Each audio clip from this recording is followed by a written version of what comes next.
अरे सुमति और केसनी जिनकी द्रौपदी व्रता रानी। सुमति और केसनी जिनकी द्रौपदी व्रता रानी। सुमति और केसनी जिनकी द्रौपदी व्रता रानी। सुमति और केसनी जिनकी द्रौपदी व्रता रानी। द्रौपदी व्रता रानी। द्रौपदी व्रता रानी। सुमति और केसनी जिनकी द्रौपदी और केसनी जिनकी द्रौपदी व्रता रानी।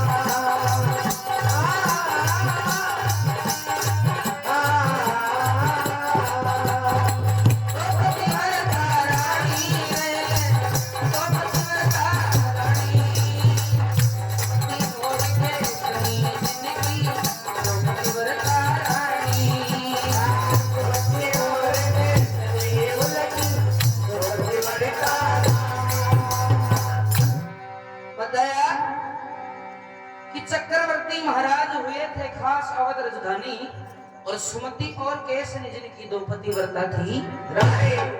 तो पहले बड़ी रानी गर्भवती होती है और किस प्रकार एक लड़का होता है और किस प्रकार आगे कथा बढ़ती है कि गर्भवती हुई रानी केसनी एक पुत्र की होगी।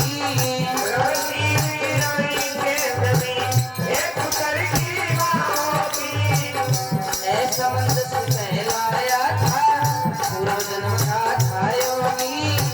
ऐसा मंत्र से कहलाया था पूर्व जन्म का था योगी। ऐसा मंत्र से कहलाया था पूर्व जन्म का था योगी। बना दिया बचपन में गोगी। बना दिया बचपन में गोगी। राजा कर मन मानी। सुमति और केसनी जिनकी सुमति और केसनी जिनकी द्रौपदी व्रता रानी।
भजन के नंबर 1 में बताया कि गर्भवती हुई रानी केसनी एक पुत्र की मां होगी और असमंजस कहलाया था पूर्व जन्म का था योगी। यानी राजा सगर की बड़ी रानी गर्भवती होती है और एक लड़का होता है। उसका नाम असमंजस रख देते हैं। असमंजस नाम क्यों रखा? क्योंकि वो जन्म से ही असमंजस स्थिति में रहता था।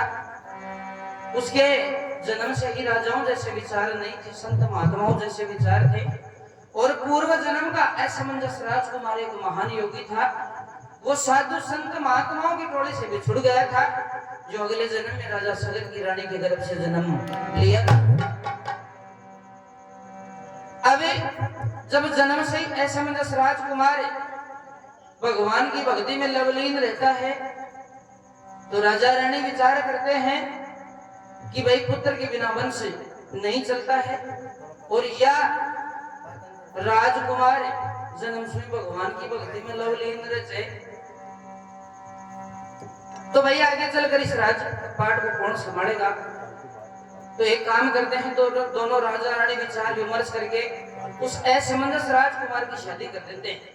और शादी करने से वो असमंजस राजकुमार बड़ा क्रोधित हो गया, क्योंकि वो एक पूर्व जन्म का महान योगी था, उससे मोह माया से क्या लेना देना था। तो शादी करने से क्रोधित हो गया और अयोध्या नगरी के बाहर सरयू नदी के किनारे चला जाता है, और जितने भी गांव के बच्चे वहां खेल रहे थे सबको उठाकर नदी में फेंक देते। गांव वाले सब फरियाद लेकर महाराज सगर के पास में आते हैं कि महाराज बाड़ी खेत में खावा लग जाएगी, तो खेत की रुखाड़ी कौन करेगा। तो महाराज सगर कहने लगे रहे, मेरे राज्य में ऐसी कौन सी बात होगी। बोले महाराज आपका लड़का असमंजस राजकुमार है, हमारे गांव के जितने भी बच्चे थे उठा करके सबको नदी में फेंक दिया। तो महाराज सगर और गांव वाले सरयू नदी के किनारे चले जाते हैं, और राजा सगर आव देखा नहीं था, जाते ही उसने अपने लड़के असमंजस राजकुमार को देश निकाले का हुक्म दे। जैसे ही देश निकाले का हुक्म राजा अपने बेटे असमंजस राजकुमार को देता है, तो असमंजस राजकुमार जोर जोर से हंसना स्टार्ट कर देता है। जोर जोर से हंसता है। राजा सगर कहने लगे रहे, बेटा मैंने तेरे को देश निकाला दिया है और तू जोर जोर से हंस रहे है। बोले पिताजी यही तो मैं चाहता हूँ, मुझे इस आपके धन माया से धन दौलत से राजपाट ठाट बाट से कोई लेना देना नहीं है, मैं एकांत में भगवान की भक्ति करना चाहता हूँ, अभी तो यही चाहता हूँ।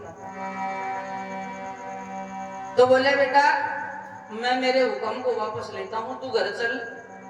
लेकिन असमंजस राजकुमार कहने लगे, पिताजी आप अपने धर्म का पालन करो, क्योंकि आपने ये हुक्म दिया है मुझे देश निकालेगा, तो आप अपने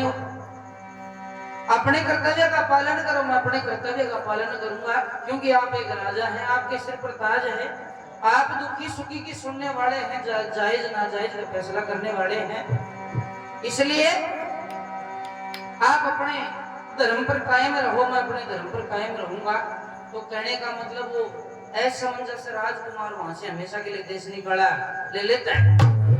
लेकिन वो एक महान योगी था, एक महान संत था, पूर्व जन्म को उसे सारी बातों का पता था कि राजा सगर की इस प्रकार से समय करवट लेगी। तो उसने जाने से पहले अपनी रानी को एक पुत्र होने का वरदान दिया था। अब राजा सगर की एक बड़ी रानी के गर्भ से एक लड़का हुआ जिसका नाम असमंजस, जो देश निकाला ले लिया। अब दूसरी रानी के किस प्रकार 60,000 लड़के होते हैं, क्या बात बढ़ती है। अरे रानी सुमति के एक साथ में बेटा 60,000 हुआ, बेटा 60,000 हुआ, बल पुरुष में सूरे हुए वो पानी पीछे खोद हुआ, बल पुरुष में सूरे हुए वो पानी पीछे खोद हुआ, बल पुरुष में सूरे हुए वो पानी पीछे खोद हुआ। और मेरे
श्री रानी गर्भवती होती है। इस प्रकार 60,000 लड़के उत्पन्न होते हैं। बताया कि गर्भवती यानी रानी सुमति के एक साथ में बेटा 60,000 हुआ और बल पौरुष में चोर हुए वो पानी पीते खोद कुआ माड़ा ने जब प्यास भी लागे तो ना वो खोदेर पानी पीवी।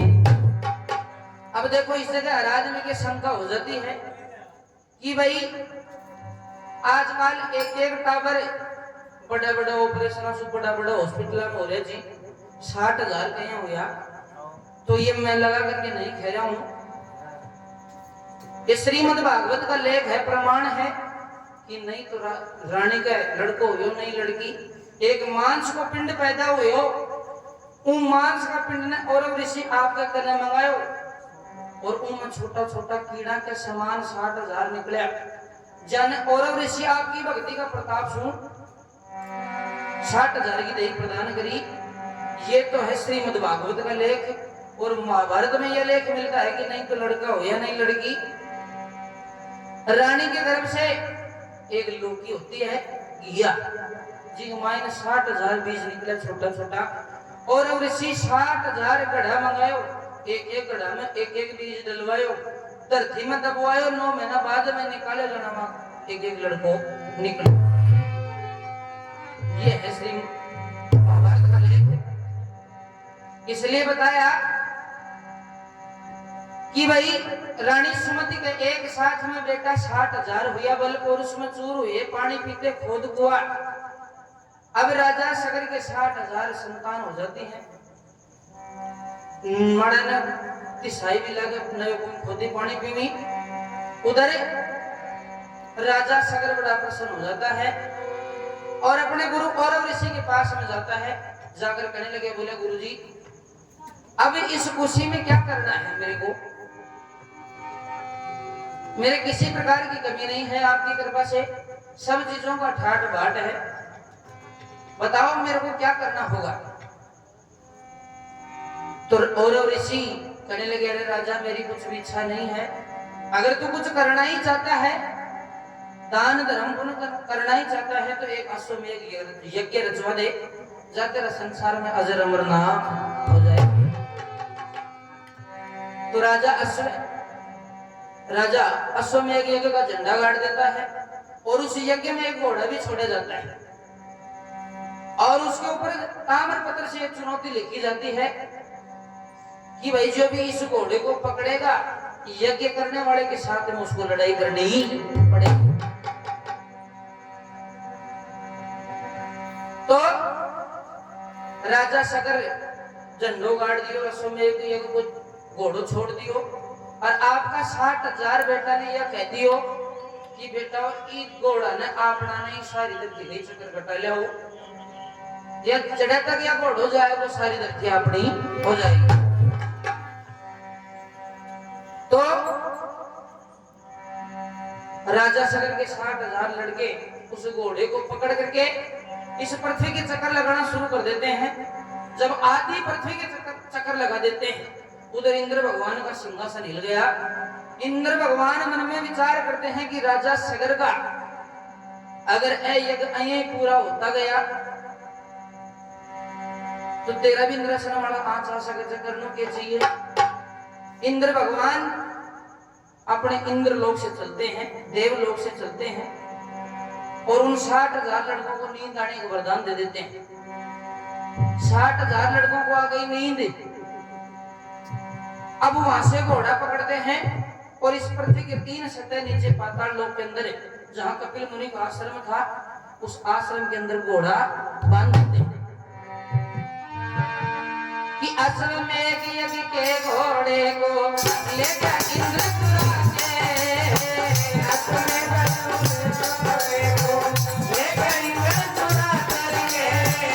कपिल मुनि के आश्रम में बांध दिया था जाके रे, कपिल मुनि के आश्रम में बांध दिया था जाके, कपिल मुनि के आश्रम में बांध दिया था जाके।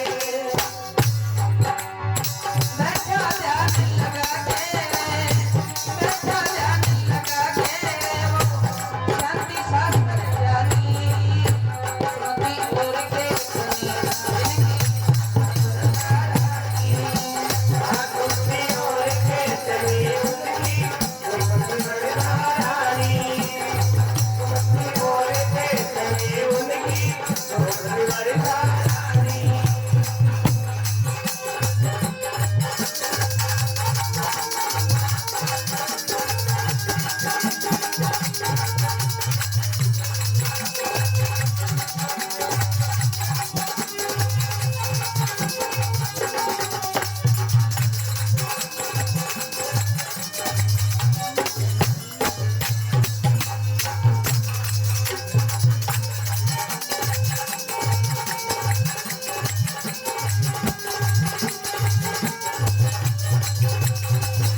जब 60,000 लड़कों की नींद खुलती है तो देखते हैं, क्या देखते हैं, घोड़ा गायब हो गया।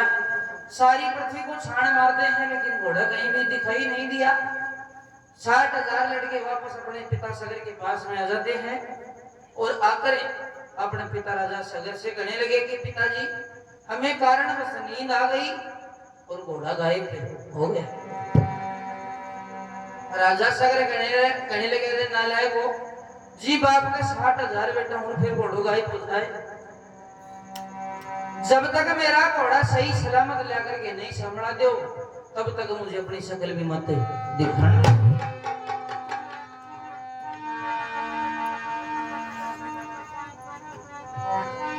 राजा सगर कहे मेरे यज्ञ का बिगड़ गया सारा ढांचा।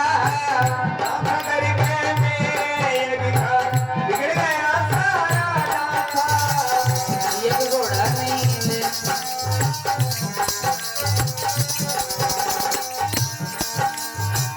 अर्जुन लाल कहे राजा सगर तुम बात का विश्वास करो। अर्जुन लाल कहे राजा सगर बात का विश्वास करो। यज्ञ घोड़ा मेरा गायब होगा, जाकर उसे तलाश करो। यज्ञ घोड़ा मेरा गायब होगा, जाकर उसे तलाश करो। यज्ञ घोड़ा मेरा गायब होगा, जाकर उसे तलाश करो। रामचंद्र गुरु कर पासे, रामचंद्र गुरु कर पासे, गंगा की गावे कहानी।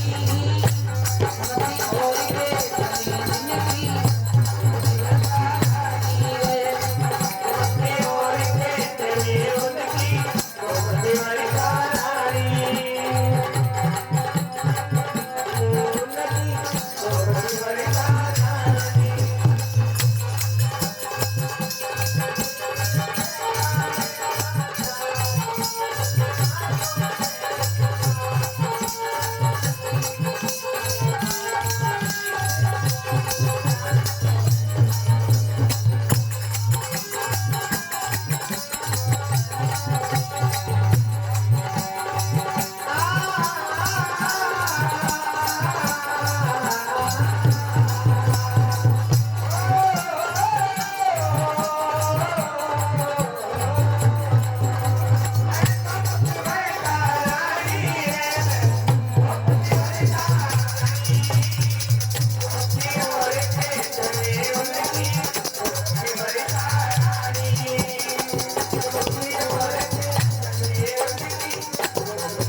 इस प्रकार राजा सगर अपने लड़कों को कह देता है कि जब तक घोड़ा नहीं लेकर आते हो तब तक मुझे शकल भी मत दिखाना।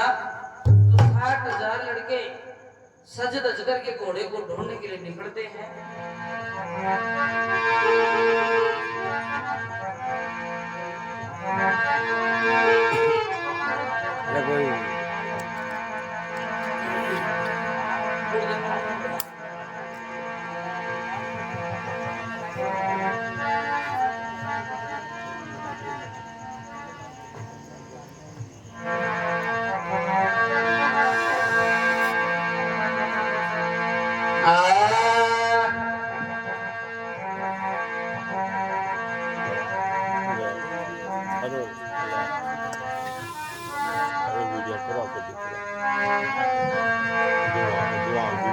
वो चल रे तैयार सगर के लड़के 60,000 घोड़े की खोज में।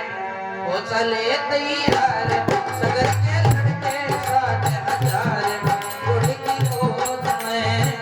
वो चले तैयार सगर के बेटे 60,000 घोड़े की खोज में।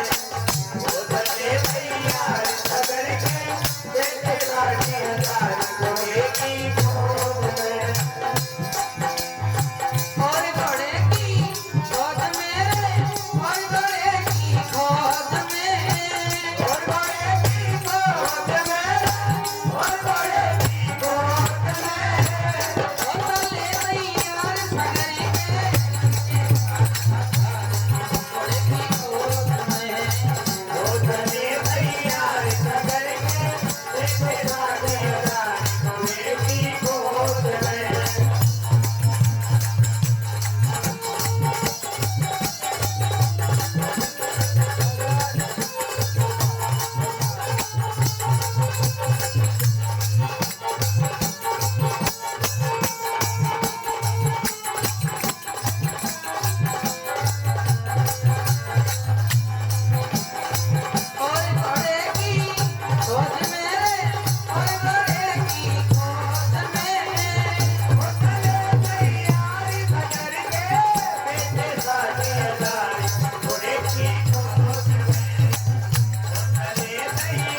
बात है कि सज रज करके चाल पड़े घोड़े का करने हेरा और कपिल मुनि के आश्रम को झटपट जाकर घेरा। घोड़ा अपना देख करके मन में हो गए लाल अंगार अश्व की खोज में। 60,000 लड़के जब कपिल मुनि के आश्रम पर पहुंच जाते हैं तो मन में विचार करते हैं ये कैसा महात्मा है, यो घोड़ा ने चुरा रड़े बांध रखे थे। तो कहने लग जाते हैं कि बाबा जी तेरे को हम सूर्यवंशियों का पता नहीं था क्या, जो तू घोड़े को चुरा कर यहाँ बांध रखा है। सूर्यवंशी क्षत्रियों का बड़ी मन को न्याय सकते हैं। सूर्यवंशी क्षत्रियों का बड़ी मन को न्याय सकते हैं। इसका मतलब युद्ध होगा तो यो बड़न में रोक सकते हैं। इसका मतलब युद्ध होगा तो यो बड़न में रोक सकते हैं। डोंगी बन गई बैठ गया तू, डोंगी बन गई बैठ गया तू देश मुनि का धारे।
यानी सज्जनों बताया कि 60,000 लड़के घोड़े को ढूंढते ढूंढते कपिल मुनि के आश्रम पर पहुंच जाते हैं।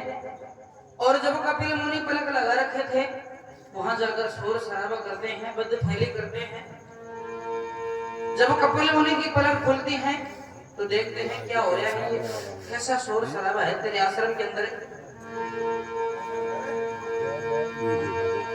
तो कपिल मुनि को वो 60,000 लड़के कहने लग जाते हैं कि महात्मा जी तुम महात्मा नहीं, कोई ढोंगी है जो तू महात्मा के वेश में यहाँ बैठा है, हमारे घोड़े को चुरा करके तू यहाँ बांध रखा है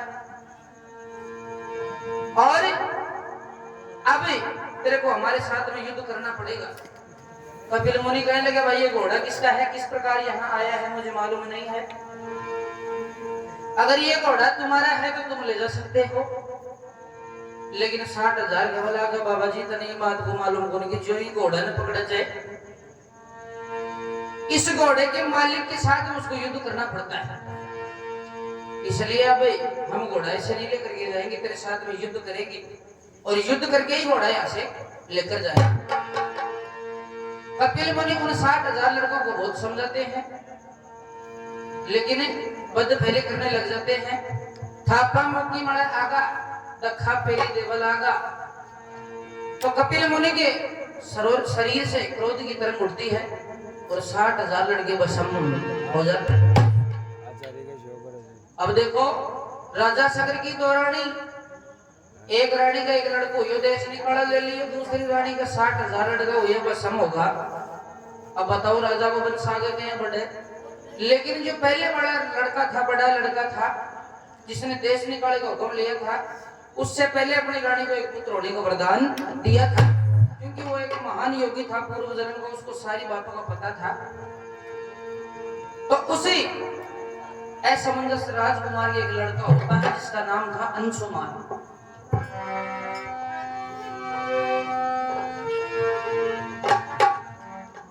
अंशुमान राजा सगर का पोता था। तो जब कई दिन बीत जाते हैं, घोड़ा की खड़ी तलाशी को ना हुई, तो राजा सगर अपने पोते अंशुमान को भेजता है। कहने लगे रे बेटा देखा तू ही जा रे, घोड़ा ने हेर लिया अपना यज्ञ पूरा करांगा, तेरा चाचा को जिया भी पतो को मरगा जिंदा छी। तो राजा सगर अपने पोते अंशुमान को कहने लगे अरे राजा सगर कहे मेरे यज्ञ का बिगड़ गया सारा ढांचा।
कहने का मतलब अंशुमान राजकुमार राजा सागर का पोता उस घोड़े को ढूंढने के लिए निकल जाता है और पूरी पृथ्वी को छाण मारता है, लेकिन घोड़ा कहीं नहीं मिला। आखिर में वो अंशुमान राजकुमार भी उसी पाताल लोक की तरफ चले जाता है जहां उसका घोड़ा बंधा हुआ था। जैसे ही कपिल मुनि के आश्रम के अंदर अंशुमान राजकुमार प्रवेश करता है, घुसता है, तो एक भयानक आकाशवाणी होती है कि हमारा मोक्ष उद्धार कराओ, हमारा मोक्ष उद्धार कराओ। क्योंकि वो भी राजा सगर के वंश का था और जो 60,000 आत्माएं थी वो श्रापित आत्माएं थी।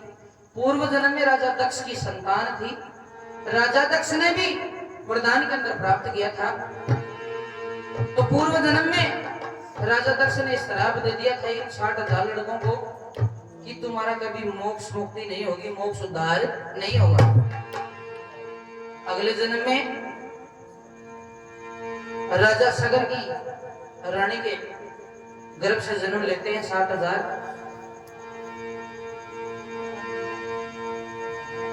तो जैसे ही घुसता है डरावनी आकाशवाणी होती है, वो अंशुमान राजकुमार घबरा जाता है और उस कपिल मुनि के पास में चले जाता है। जाकर कहने लगे कि महाराज आप साक्षात भगवान का शोला लेकर बैठे हो, साक्षात भगवान की मूर्त के रूप में आप बैठे हो, फिर आपके आश्रम के अंदर ये अनहोनी कैसी? तो कपिल मुनि कहने लगे बेटा ये अनहोनी नहीं है, ये हकीकत है। हकीकत ये है कि इस प्रकार से राजा सगर के 60,000 लड़के, ये जो घोड़ा बन रहा है ये देख रहा है, बोले ये घोड़ो तुम्हारो, बोले अगर तू भी राजा सगर के वंश का है तो मेरी नजर से दूर हो, वरना तू भी भस्म हो जाएगा। तेरे 60,000 चाचा ताऊ इस घोड़े को ढूंढने के लिए आए थे, इस घोड़े के चक्कर में तो पहले ही कई कबाड़ी हुए हैं और उनको मैंने बहुत समझाया था। ये घोड़ा पता नहीं कौन जाकर के बांध गया, कैसे ये यहाँ आ गया। और बेटा उनको मैंने बहुत समझाया लेकिन एक भी नहीं मानी, बद फैले करने लगे और मेरी क्रोध अगर से भस्म हो गया और अड़े सुगिन बागा लाकर बड़ी चलो जो पूरी 60,000 थी। तो अंशुमान राजकुमार कहने लगा कि महात्मा जी इस संसार में ऐसा कौन है जिसने गलती नहीं करी है? इस संसार के अंदर खुद परम पिता ने भी गलती करी है, तो मेरा चाचा ताऊ इतनी बड़ी गलती कौन सी कर दिया था जो था इतनी बड़ी सजा दे दिया? वो ने मौत के घाट उतार दिया। अब ये ने मौत के घाट तो उतार दिया लेकिन अब यह की दिन रात आत्मा बाहर भाग रही थी, यह की मोक्ष मुक्ति कया वाणी वेगी, ये बताओ। तो अंशुमान राजकुमार मन में विचार करता है अगर ये महात्मा सच्चा है तो इसके मन में दया जरूर होगी, संत की दया होती है तो यार जरूर बता दे वो तन गए लोग कि मोक्ष मुक्ति कया वाणी वेगी। तो अंशुमान राजकुमार उस महात्मा को नमन करता है, वंदना करता है।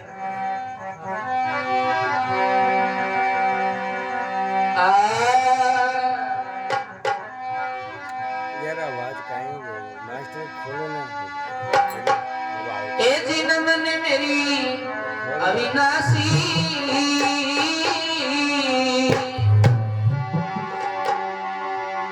हाजी नमन मेरी अविनाशी, अरे मैं करता बार मैं बार नमन मेरी अविनाशी, मैं करता बार मैं बार नमन मेरी अविनाशी, मैं करता बार मैं बार नमन मेरी अविनाशी, मैं करता बार मैं बार।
उस महात्मा के सामने अर्जी करता है, नमन करता है कि न कोई कार्य न कोई कारण, अपने आप करो देही धारण, जग माए भगत वारण।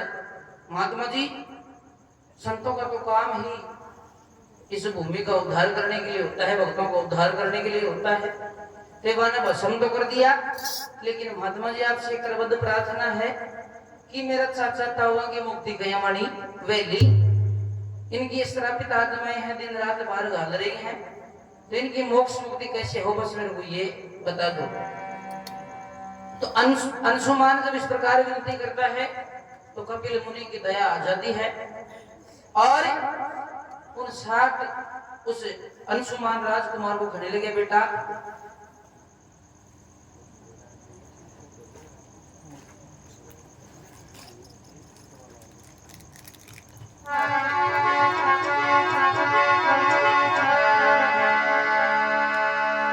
बजना सर तीते के, बजना सर तीते, श्रीमान दिनेश कुमार जी शिवालाल जी, छीतोली निवासी वासी, 100 रुपए पहले प्लस 200 रुपए अभी, रुपए आलिए 301, आलिए 301, या भगता पर मेहर करे की अर्जी पूछे ठेठ, अर्जी पूछे ठेठ, बरिया रहे भंडारी, बरिया रहे भंडार, 4 करोड़ा में रोजगार, करोड़ा में रोजगार, धन धन लक्ष्मी बनी रहे, अन दुगना दे करतार, दुगना दे करतार, शंकर बोला की लहर मेहर से थारा बढ़ता है परिवार, बढ़ता है परिवार।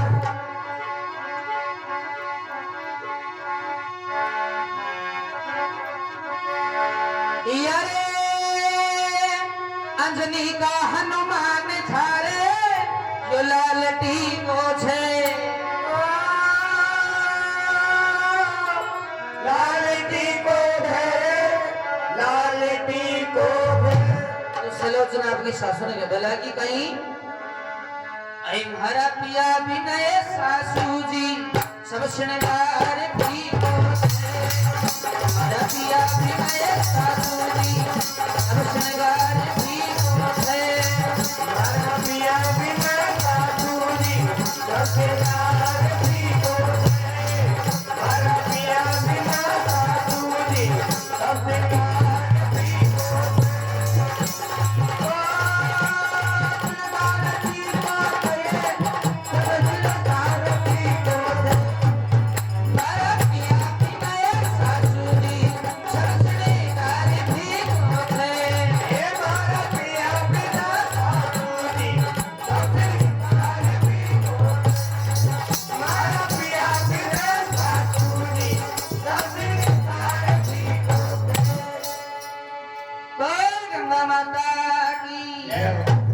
कहने का मतलब ही कपिल मुनि की दया उत्पन्न हो जाती है और कहने लगे, बेटा काम बड़ा कठिन है, लेकिन मैं तेरे को रास्ता फिर भी बता देता हूं।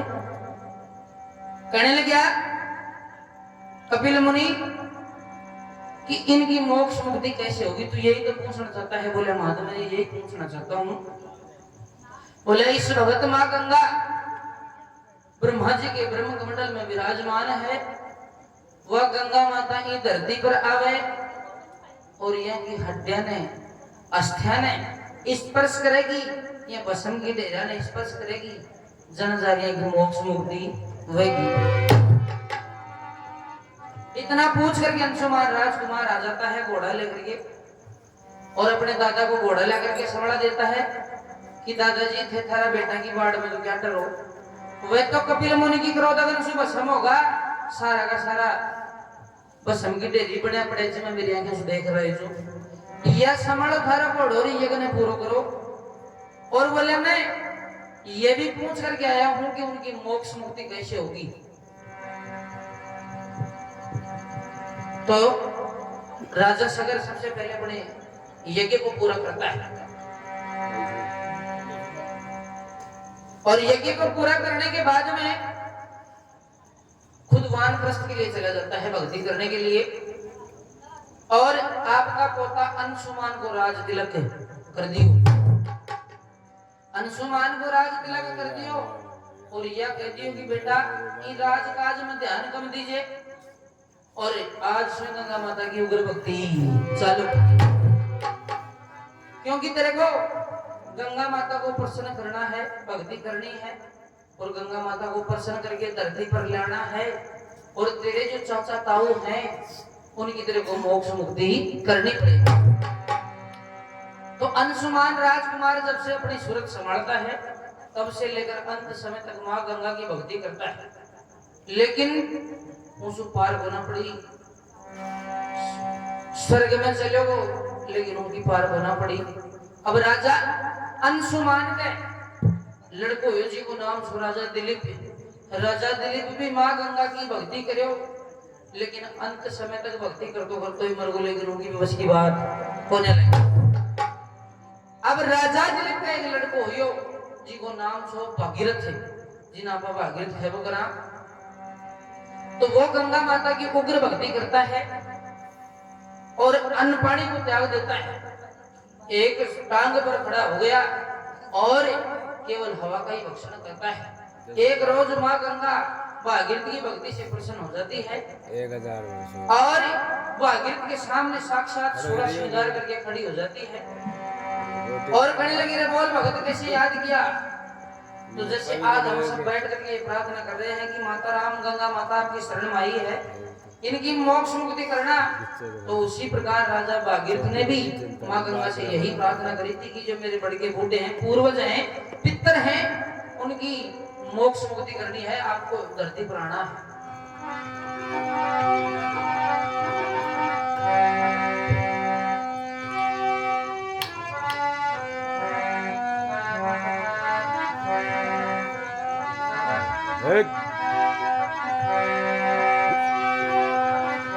तो माँ गंगा और भागीरथ आपस में क्या बातचीत करते हैं, क्या वार्तालाप करते हैं?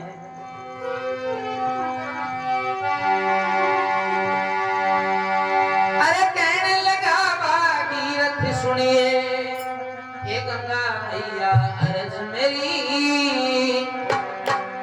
मेरे पितरों का उद्धार करो माँ, विनती कर ले मेरी, पितरों का उद्धार करो माँ, विनती कर ले मेरी, पितरों का उद्धार करो माँ, विनती करियो दर्द मेरी, पितरों का उद्धार करो माँ, विनती करियो दर्द मेरी, विनती कर ले दर्द मेरी माँ, विनती कर ले दर्द मेरी, पितरों का उद्धार करो माँ, पितरों का उद्धार करो माँ, विनती करियो दर्द मेरी।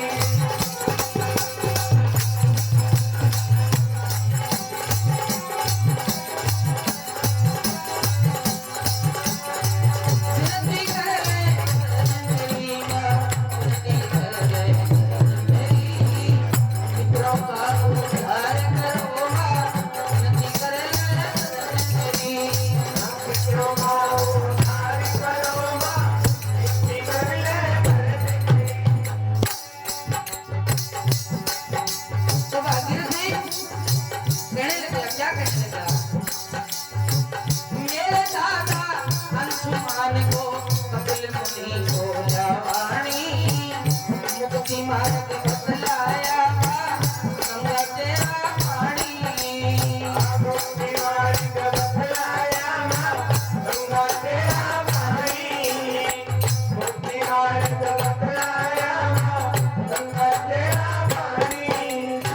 पर चढ़ करके करी तपस्या, बड़की विपदानी, आद्य सतना सफल हुए माँ, जय काल की कहानी।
बताया भागीरथ मां गंगा से कहने लगा कि मेरे दादा अंशुमान को कपिल मुनि बोले वाणी तो मुक्ति मार्ग बतलाया मां गंगा तेरा पानी।